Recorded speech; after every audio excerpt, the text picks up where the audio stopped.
All right, let's welcome in friend of the show, Jalen Brunson. Jalen, how are you doing, buddy? I'm good, man. Can't complain. Appreciate you guys for having me.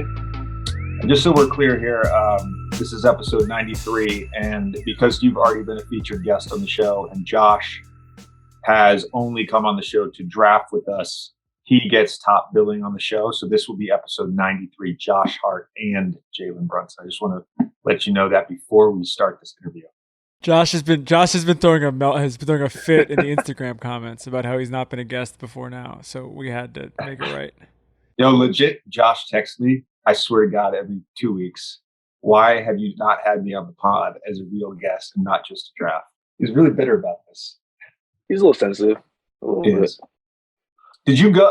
How was Josh's wedding, by the Amazing. way? Was it? Amazing. It was Yeah, I'm glad I missed it. No, it was really special. One of my first closest friends getting married, so it was kind of a cool experience for me as well. But really happy for him. It was a beautiful wedding. Beautiful. Speaking of special nights, last night was a special night. You were a teammate of Dirk's. Dirk got his jersey retired last night in Dallas.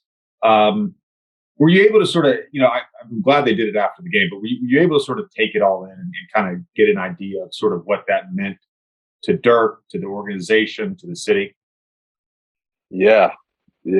I'm actually really happy it was after the game and not like before or during, because if it was before or something like that, it probably would have been a little I don't want to say overwhelming is a word, but like it's just been a lot to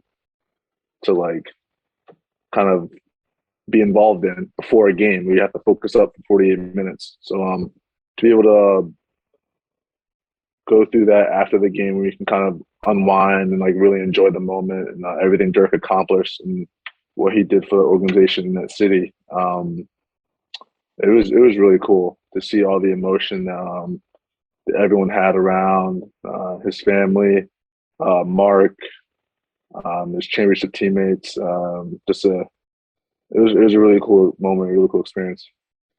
Did you have a favorite story with him? I'm trying to think of a favorite story of Dirk I can tell.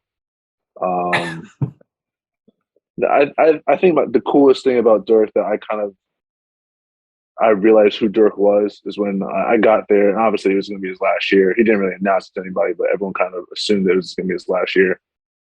And this man had the work ethic like he was in his prime. Like it may not have been the same, but like he was always there getting his stuff done. Like he has to do this, got to do that. The whole routine, like to see that in his 21st year, like the determination, like the motivation, knowing that this is his last hurrah. I think that kind of stuck with me the most. Out of all Dirk's, everything he did, that was pretty cool to see. Like that motivation at that point of his career. Did Luka get a new barber this year? I can't confirm or deny that. No, his haircut looks different. I actually got on his IG live last night for a few minutes, and I complimented his haircut. Yeah. It looks good. It looks good. It's a little higher. There's a little more definition. There's a little more fade. Yeah. There's a little more fade. I think that's key. Yeah, it's good. When Steph has a night like he had last night and confirms that he is in fact human, and he's had 3 or 4 of those nights in the last few weeks. Are you at all shocked while you're on the court when he's missing threes? On the court, no. But when I'm watching him against like on TV and he's playing against someone else, he's like, oh, that like you just thought every time he shoots, you just think the ball's going in. Like when you see the ball like rim out or something like you're kind of like shocked. But like thank the Lord he missed last night. Thank the Lord because it easily could have been a different game if he was making shots. But he's special, man. He's clear. One of the best shooters. No, excuse me, the best shooter ever. So it's just when you see that like on the court, like you don't really think about it, but like when you're watching it from afar, you're like, it's different. Do you think that anything last night had to do with your team's game plan? Because I feel like with sometimes with him, when I watch, I'm like, oh, look, it's hard. He's going to get a game plan every game, and teams are going to put certain bodies on him. They're going to try to switch things. They're going to try to trap him. They're going to try to blitz him. And then there's other nights where he just misses shots, and that to me is the surprising part. I mean, I was thinking the game, when he was 16 away from breaking Ray's record, and he came out and he shot an air ball in his first shot, missed his first 4 threes. And, I talk a lot about this with him, is just like this zone and this flow, the state of flow that he seems to always be in. And it's shocking when he's not in that flow. Yeah. Yeah, like I said, when you're watching it from afar, it's shocking when the ball is not going in when you're watching on TV or something like that. But even in a game, when you see him getting ready to shoot, you kind of hold your breath for a second and you're like, oh, this dude's about to get hot. Like at any given moment, he can just scorch up real quick. So I don't really know how to put it, but it's just, you just hope he doesn't get going. And I think for us, we had a game plan, but I think also he was open sometimes. He had some open looks and just missed them. Shots he normally makes. I mean, a lot of shots he shoots are difficult shots, but it's the ones that he makes look so inherently. Yeah. He takes inherently difficult shots, but they just become normalized because it's him. Yeah.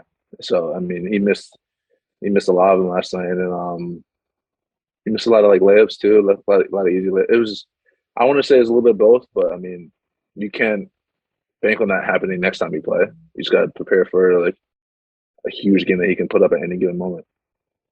Jalen, I was meaning to ask you this, but the difference for you between starting and coming off the bench. Obviously, you're having a great season this year, stat wise across the board.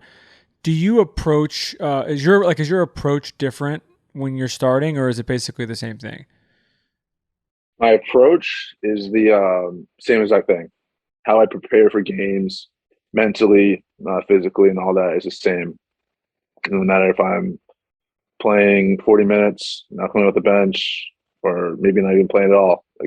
My mindset has always been the same, and that's been since I'll say realistically since high school. It's when my mindset kind of started like that. Something just my dad really kind of ingrained in me, and so did my mom. But it just nothing changes for me. I mean, the role may change, the things you do on the court may change, but when it comes to going out there and playing basketball, I mean, you got the same mindset. Different things are going to happen on the court, but your approach has to be the same. You can't really kind of switch it up. I mean, I've never switched it up.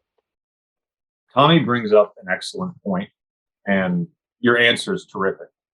The crazy thing is, most guys would give that answer, and the numbers would not reflect that. But I actually did a deep dive on your splits for this season and in your career. So I have the numbers to back that up. And by the way, as in 19 games as a starter this year, I'm going to shout this from the rooftop until you sign your bag. But in 19 games as a starter this year, you're averaging 19.8 points, 6.8 assists, 6.8 assists and 4.1 rebounds. You have the same shooting efficiency as a starter and as a reserve. In 85 games in your career as a starter, you're at 14.8, 4.9 assists, 3.4 rebounds per game. Same shooting efficiency, whether you're a starter or you're reserve. You're the same guy, night in, night out. There's something that is very reliable about your game. Josh said something interesting. We asked him last night about the size of your head, and he wasn't willing to play along. What he said though was, it was actually, he held back, which was great. But what he said was, he said, Jalen is one of the smartest players that I've ever played with. And I thought about that a lot afterwards. And then again today, and I was trying to think about you as a basketball player and the level of intelligence required at your size and your length and your leaping ability to be able to score, or lack thereof. Oh yeah, lack thereof. To be able to score so efficiently at this level, and I think a lot of that is your patience and your approach. Like we joked last year all the time about you getting to your left hand. Like sometimes you get there the first time you try, and then you do the little smitty. You might get there the second time. And if they take it the first two times, you're going to find a way that third time to get to your left hand. There's an intelligence in terms of getting to your spots that is basically required at your size. Yeah, I mean, I can't give you an answer on how I kind of do that. It's kind of always been something where I'm kind of learning as I go, and I'm still learning. Like you said, you have to be very smart and you got to be very intelligent to do certain things. So I just know that, like, I know what I'm capable of, and I know what other people are capable of who are defending me. Like when there's length, they're going to use that to their advantage. So, I mean, I can try. What I like to do, I like to play with contact. Like if I can get contact, I can bump you off balance a little bit, and then I could either hesitate or in and out or do something to kind of get you off balance to either pull up or go right by you. And so it's something that I kind of learned. I had to. I mean, bigger guys are always being put on me, especially as I got older and older. And I mean, it was either you learn how to do it or nothing, literally.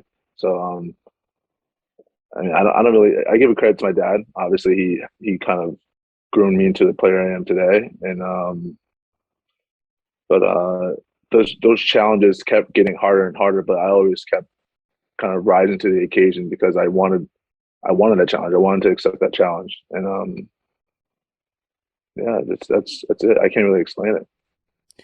So you guys are 2018 now. You're fifth in the West. Do you feel at all like, because of all the injuries and the guys missing time because of COVID and stuff like that, do you feel like you're still flying under the radar a little bit in terms of your sort of standing with the rest of the conference? You've definitely been playing better of late. Yeah, we're definitely. I don't think we're necessarily under the radar just because we in fact have I'm a top 5 player in the game right now. So I won't say we're under the radar. I will say that we're trending in the right direction now, even with some of our guys still out. And so, I mean, these past couple of weeks have been hell, not just for the NBA, but all over the world. But to kind of get through that and then now kind of get on the roll, we're kind of clicking at the right time. We got to kind of take advantage of this. And so I won't say we're under the radar. I'll just say that we're finally getting our groove. I think that's right. I have a question for the two of you guys before we get to the draft. So Brandon Knight had not played the NBA in 3 years. He comes in and he scores 18 points. Lance did this last night, obviously. Are these guys anomalies? Like, is it as easy to do this as possible to basically just sort of come off your couch and come in and score 18, 20, 30 points in an NBA game? Well, I won't say necessarily coming off their couch. I mean, we're all not JJ right now. Yeah. But wow. I mean, I don't know, man. Those dudes are. Whenever you see like things on like Twitter or Instagram, you see like those guys like in the gym. So like, they're always around the gym somehow. So they're doing something. And so and then I mean, half of the game in that league is confidence. I mean, if you believe it, you think you belong, like you're gonna play like it. Even if you don't belong, but you think like it, you can play well. It's a confidence thing, and then also it's kind of like a second chance. You gotta make the most of it within those 10 days. I think it's confidence, and I think it's opportunity. I think because of injuries and because of this Omicron outbreak, a lot of guys that are confident have now been given an opportunity. The big takeaway for me is that there's roughly 450 spots in the NBA. and there's legitimately another 100 guys that should have a job in the NBA. It just shows you how hard it is to have a job and stick in the NBA. All right, we're going to do a draft here. Jalen, this is your first time drafting.